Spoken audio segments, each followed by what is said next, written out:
In the metals quadrant, March copper futures fell today for the second time in the last three sessions, losing a total of 2.64% over that three-session span when measured from the high close on December 11th, which incidentally was the highest close for copper futures going all the way back to July 30th. The high today was 5.4130, which was only up 0.02%.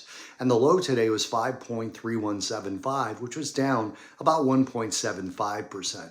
As we come into the close of the future session with a little bit of time left, copper is still down 1.15%.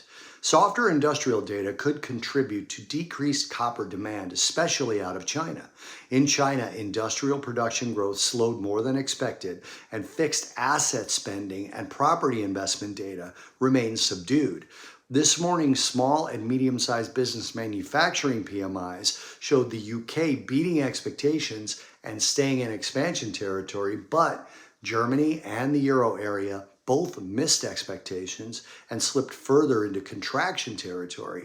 The US also missed, but stayed in expansion territory, so that's a general slowdown in that particular sector of manufacturing. When manufacturing and industrial activity slows, especially in China, so does the demand for industrial metals. It's something that metals have in common with energy. Also, the EU is set to scrap its planned 2035 effective ban on new combustion engine cars, bowing to pressure from Germany and Italy and major automakers.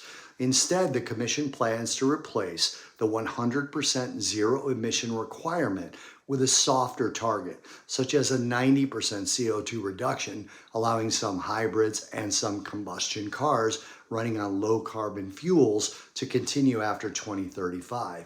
If this pattern continues, moving away from the electrification of vehicles, it could also hit longer term copper demand.